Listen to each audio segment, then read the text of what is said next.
하나님, 저희들에게 이렇게 새 생명을 주셔서 새날을 맞이하도록 도와주시고 말씀의 제단 앞에 나올 수 있도록 이 놀라운 축복을 인해서 주님의 은혜에 감사와 찬양을 올리옵나이다.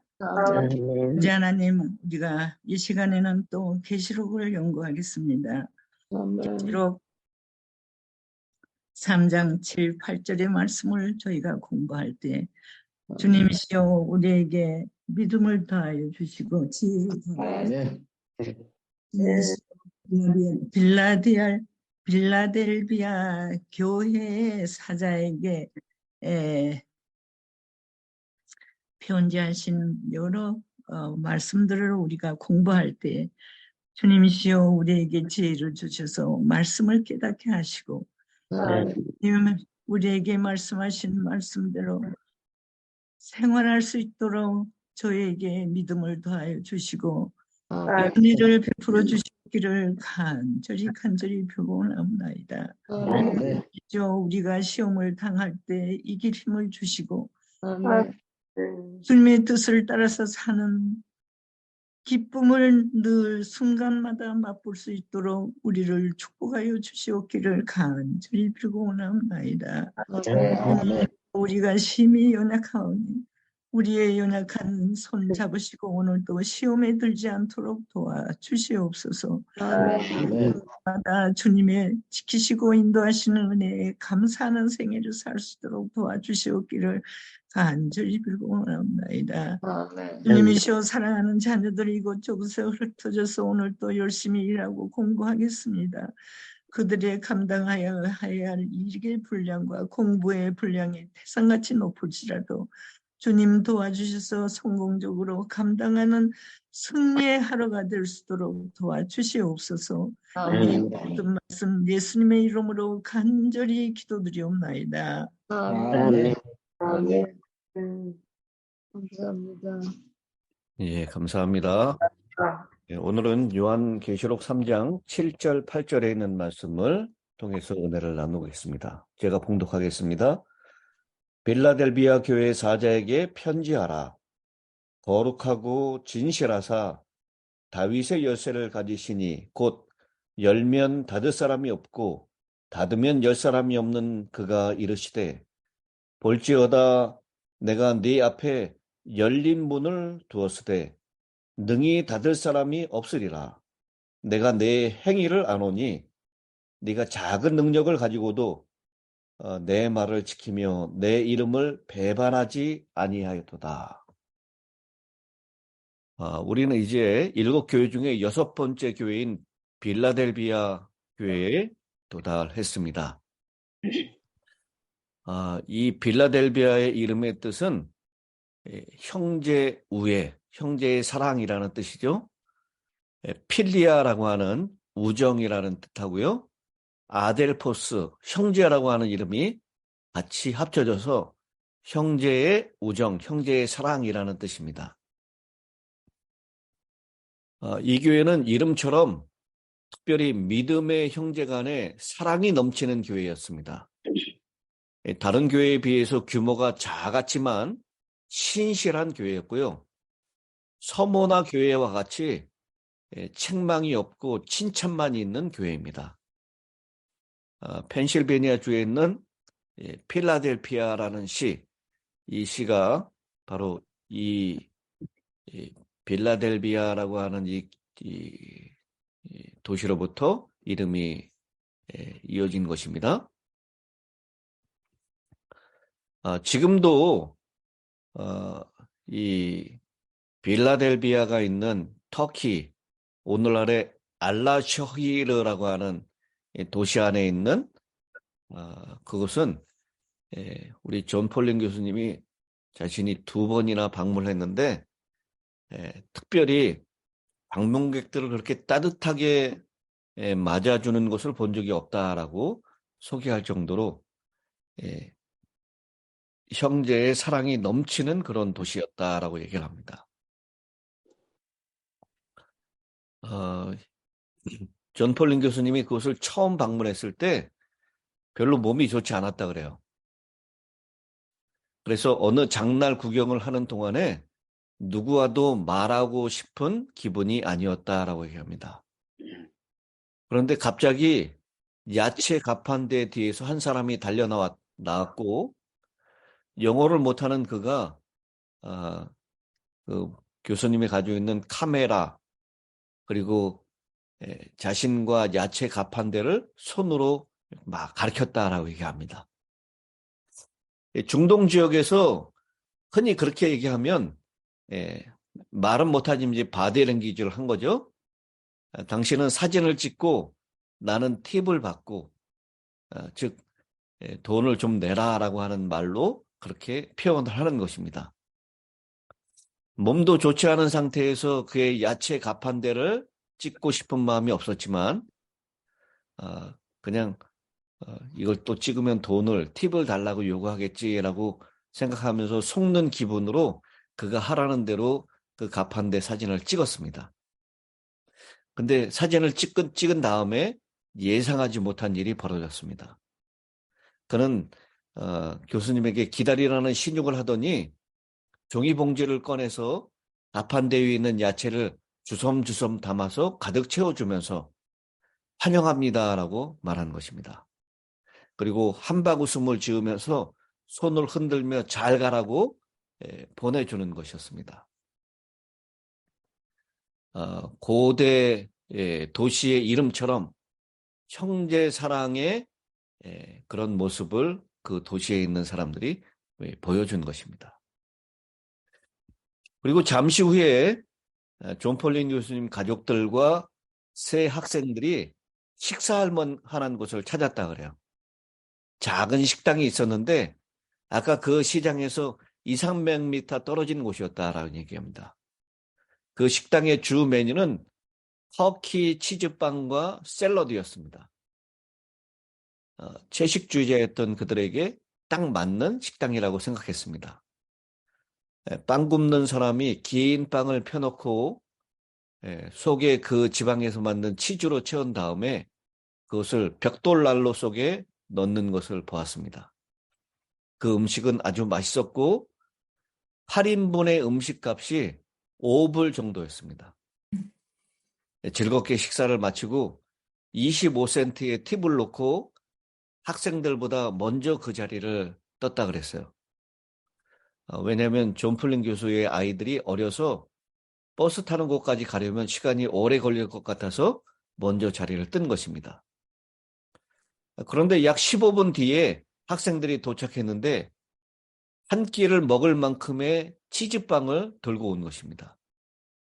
그 식당 주인이 25센트의 팁을 준 것에 감동해서 학생들을 기다리게 한 다음에 한 끼분의 음식을 요리하여 선물로 보낸 것입니다. 그 일 때문에 존 폴린 교수님과 그의 일행들은 깊은 감동을 받았습니다. 형제의 사랑은 주는 사람과 받는 사람에게 심오한 기쁨을 주는 놀라운 일인 것입니다. 그러면서 그 터키 친구들을 영원히 잊지 못할 것 같다라고 그렇게 이야기를 하고 있습니다. 오늘 필라델피아 이 사대교회 남동쪽으로 약 25마일 떨어져 있는 곳에 있는데요. 그 지역은 주변에 여러 나라가 국경이 접해져 있고요. 그래서 로마에서는 BC 2세기경에 헬라 문화를 이 아시아 지역에 전파하기 위한 목적으로 이 도시를 세웠다라고 얘기합니다. 그래서 이 도시에 세워진 이 도시가 주변에 있는 이 아시아권에 있는 나라들의 헬라 문화와 언어를 성공적으로 잘 전달하는 그런 도시가 되었다라고 얘기하는데요. 이 빌라델비아 교회 역시 주변에 있는 나라들의 예수님의 복음을 선교하는 그런 사명을 잘 감당한 교회가 되었고요. 시대적으로는 1798년부터 1844년까지 재림 운동의 시대다라고 일컬어지는 그 시대가 되겠습니다. 7절에 있는 말씀을 보면 빌라델비아 교회의 사자에 편지하는 예수님의 모습을 역시 다른 교회와 함께 표현하고 있는데, 예수님을 거룩하고 진실하사 다윗의 열쇠를 가지신 이, 곧 열면 닫을 사람이 없고 닫으면 열 사람이 없는 분으로 예수님을 묘사하고 있습니다. 항상 이 예수님의 7교회에 보낸 편지에 등장하는 이 예수님의 모습은 그 교회에 꼭 필요하고 위로를 주는 모습으로 등장했습니다.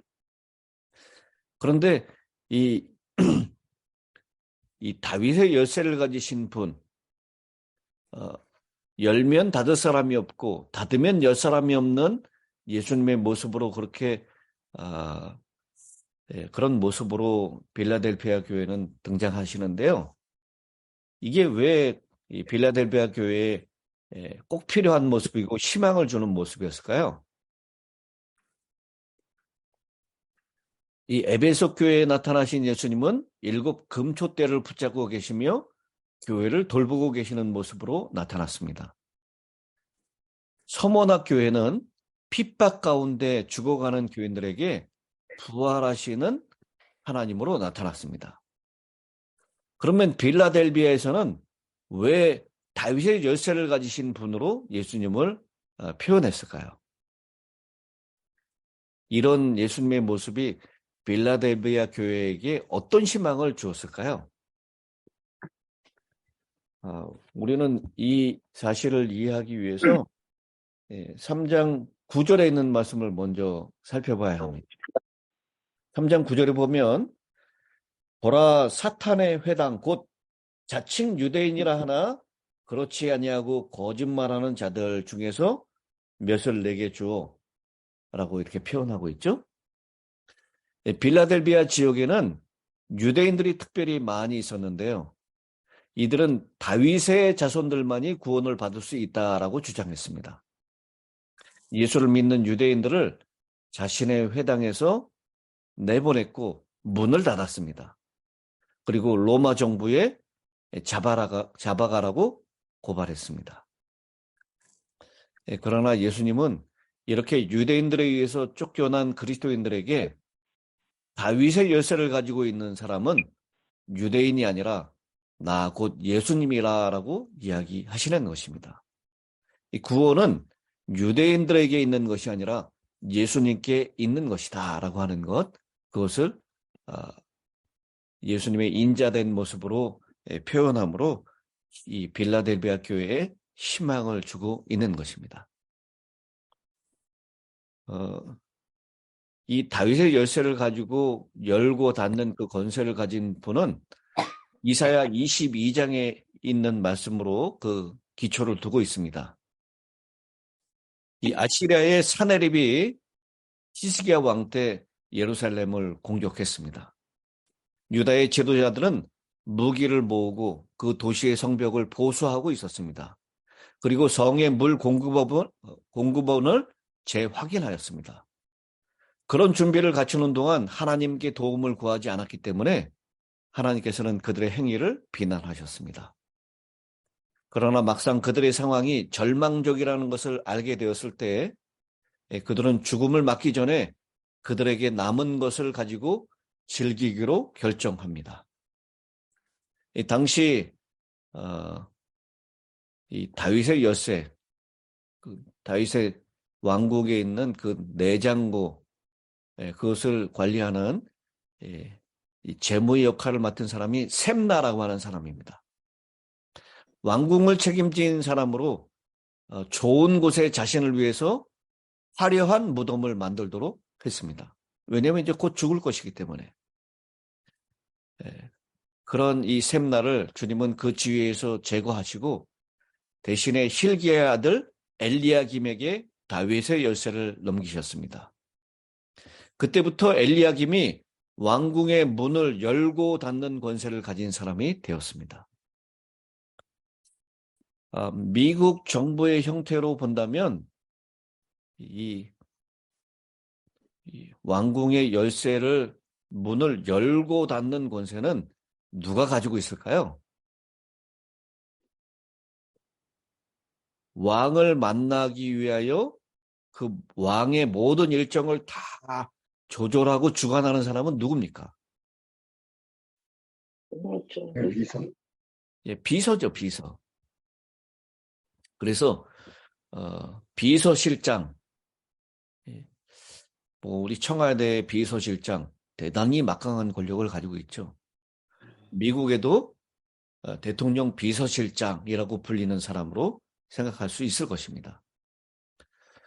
1973년부터 74년까지 워터게이트 사건이 있었습니다. 미국 사람들의 주목을 끌었던 워터게이트 사건의 지휘를 가지고 있는 H.R. 홀드먼이라고 하는 비서실장. 그 사람은 닉슨 대통령의 일정과 관련된 모든 권한을 행사했습니다. 대통령과 면담을 원하는 사람이라면 그 비서실장의 허락을 받아야 가능했습니다. 그가 좋아하지 않는 사람은 대통령이 그를 개인적으로 부르지 않는 한 결코 대통령 근처에 갈 수 없었습니다. 많은 사람들이 미국 정부의 고위 관리들은 거의 매일 대통령을 만난다라고 생각합니다. 그러나 실제로 그런 특권을 누리는 고위 관리는 불과 몇 명에 불과합니다. 근데 비서실장은 대통령을 수시로 만날 수 있는 사람입니다. 그가 원하고 대통령이 좋다고 하면 그는 미국 정부에서 가장 강력한 권력을 가진 사람이 될 수 있습니다. 비서실장이라는 직분이 국민에 의해서 선출된 것도 아니고 국회에서 비준된 것도 아닌데도 그는 막강한 권력을 가지고 있는 사람인 것입니다. 서머나 교회에서처럼 빌라델비아 교회 교인들은 그 지방의 회당과 관계에서 갈등을 빚고 있었습니다. 빌라델비아 교인들은 아까 말씀드린 대로 그 지방 회당에서 자기들이 출교된 것으로 그렇게 여겨졌습니다. 회당에서 출교를 당하면 하늘에 갈 수 있는 권리가 박탈되는 것으로 여겨졌고 그래서 그들에게는 구원이 없다라고 생각을 했습니다. 그런데 예수님은 그들에게 확신을 주시는데요. 오직 그분만이 하나님의 성전에 들어갈 사람이 누구인지를 결정하시는 다윗의 열쇠를 가지신 분으로 소개를 하고 있습니다. 주님과의 관계를 지속하는 한 하나님과 함께 할 수 있는 그들의 위치는 분명히 흔들림 없이 견고하게 될 것입니다. 그분은 문을 열어두셨다라고 말씀을 하고 계시죠. 8절에 있는 말씀입니다. 볼지어다 내가 네 앞에 열린 문을 두었으되 능히 닫을 사람이 없으리라.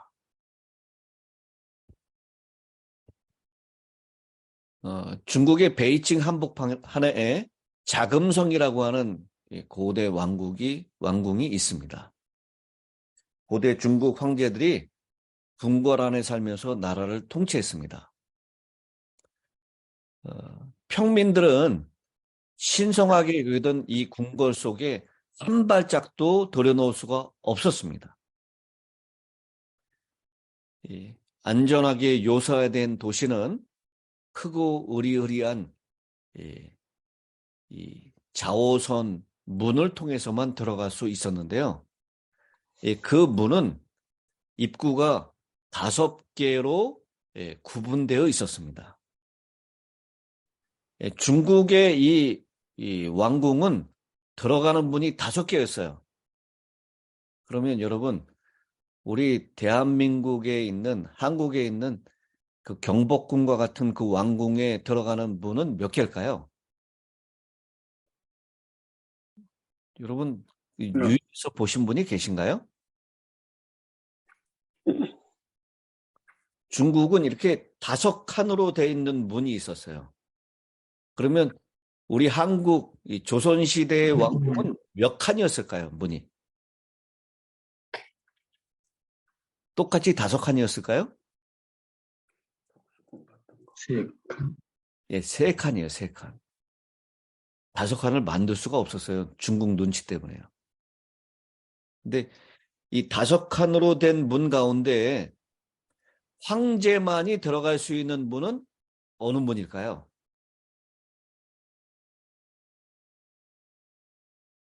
이 문이 이렇게 1칸, 2칸, 3칸, 4칸, 5칸으로 구분되어 있어요. 근데 황제만이 들어갈 수 있는 문은 정 가운데 있는 문, 그 문을 통해서 황제가 들어갈 수 있었습니다. 모든 관리와 황족들은 나머지 4개의 문 가운데 하나를 통해서 출입해야 하는데 유일한 예외가 있었는데요. 공주가 결혼한 날이 이 특별한 황제가 들어갈 수 있는 문을 통해서 들어갈 수 있는 경우였습니다. 또 1년에 한 번 중국의 최고 학자로 선정된 3사람이 황제의 문을 통과하는 각별한 영예를 누릴 수가 있었습니다. 근데요, 여기 이 빌라델비아 교회는 그 앞에 열린 문을 두었다라고 얘기합니다. 그리고 그 문을 아무도 닫지 못하게 하신다라고 하는 것입니다. 가장 높은 황제이신 예수님께서는 자신을 위하여 그 문을 두신 것이 아니라 그를 따르는 빌라델비아 교회의 사람들이 출입하도록 그 문을 열어두신 것입니다. 예, 그렇다면 이 열려있는 문은 무엇이고 예수님은 왜 이 문을 열어두신 것일까요? 이 주석가들은 크게 3가지로 해석을 합니다. 첫 번째 해석, 그 문은 예수님이라는 것입니다. 요한복음 10장에서처럼 그분은 교회의 출입문을 지키시는 분이시고 문 자체가 되시는 분이십니다. 그분 외에는 신실한 빌라델비아 교인들에게 아무도 출입을 금할 사람이 없습니다. 유대인들은 회당으로 들어가는 문을 잠가놓고 그리스도인이 된 유대인들을 출교시켰지만 예수님은 그 교회 그리스도인들을 위해서 문을 열어놓으셨다라는 것입니다. 두 번째, 그 문은 선교 기회의 문이다라고 얘기합니다. 예수님은 잃어버린 자들에게 복음을 전하기 위한 수고가 열매를 거둘 것이라고 약속하십니다. 세 번째, 하늘 지식의 문이다라는 것입니다. 요한계시록 4장 1절에 있는 말씀이죠. 2일 후에 내가 보니 하늘에 열린 문이 있는데 내가 들은 바 처음에 내게 말하던 나팔 소리 같은 그 음성이 이르되 이리로 올라오라. 그 하늘에 있는 열린 문을 계시록 4장 1절에 묘사하고 있는데요. 빌라델비아 교인들은 요한계시록을 통해서 요한으로부터 받은 하늘 사물에 대한 지식이 있었습니다. 그래서 하늘 지식의 문이다라고 얘기를 합니다. 이 3가지 해석 모두 성경적인 지지를 받고 있는데요.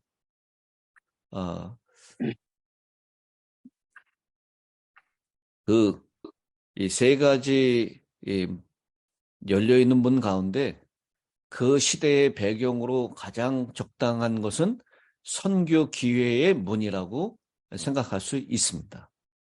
왜냐하면 종교개혁 이후로 사대교회에 소수의 사람들만이 그 옷을 더럽히지 않도록 지켰고 명맥을 겨우 유지해 가면서 17세기에 들어서면서 이제 경건주의가 다시 회복되었고 그리고 재림 운동의 시대로 문을 이제 열어놓는 일을 했고요. 그리고 이제 빌라델비아 교회를 통해서 선교하는 그런 역사가 실제적으로 일어나고 있었다라고 하는 것이죠. 그래서 이 빌라델비아 교회 시대에 선교하는 역사가 정말로 많이 밀려나고 있는 것을 우리가 보게 됩니다. 그 단적인 예로 우리가 1779년에 영국의 윌리엄 캐리가 영국 국교회에서 침례교회로 개종을 합니다. 그 윌리엄 캐리가 결국은 잘 아시는 대로 인도 선교사로 나가게 되었고요. 그 다음에 1804년에 대영 영국 해외 성서 공회가 발족이 되었고 1812년에 라쿤자가 이 남미로 가서 예수님의 재림을 증거하고요. 1816년에 미국 성서공회가 조직이 되었고 그리고 미국의 사우스 칼로라이나 주를 위해서 데이비스가 재림 기별을 전파하기 시작했고요. 아시는 대로 1831년 윌리엄 밀러의 재림 운동이 시작되었습니다. 그리고 1838년에 조시아 리치가 밤중 소리를 발간하고 1840년에 시조지가 발간되기 시작했습니다. 리빙스톤이 아프리카에서 선교를 시작했고요. 1843년 스웨덴에서 아동들이 재림 기별을 전파하기 시작합니다. 그래서 이 빌라델비아 교회는 선교 기회의 문이 열려 있는 그런 시대였다라고 하는 것을 알 수 있습니다. 그리고 자신이 하나님 왕국으로 들어가는 문이 되셔서 그 문을 열어놓으신 상태. 그래서 그 문을 통해서 구원받는 모든 사람들이 그 열린 문을 향해서 나갈 수 있는 그런 시대가 되었다라고 하는 것입니다. 오늘 빌라델비아 교회의 7절과 8절에 있는 말씀을 통해서 이 교회에 나타난 예수님의 모습 그리고 빌라델비아 교회가 그 앞에 열린 문이 있다라고 하는 이야기까지 오늘 살펴봤습니다. 마지막 기도를 노경훈 장로님께서 해주시겠습니다.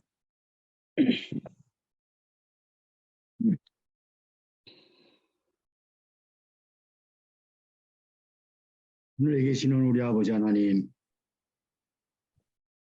다시금 우리에게 새 생명으로 새날을 맞이하게 축복해 주시고 사랑하시는 주님의 종의 앞으로 저희들을 이끌어 주셔서 주님의 종을 통하여 우리의 심령에 자세히 풀어 말씀해 주시고 교훈해 주시는 참으로 놀라우신 하나님의 사랑의 기별을 우리 모든 힐탑 성도들의 심령에 이 아침에도 깊이 깊이 새겨주시오니 이 크신 은혜와 사랑을 감사하고 감사드립니다.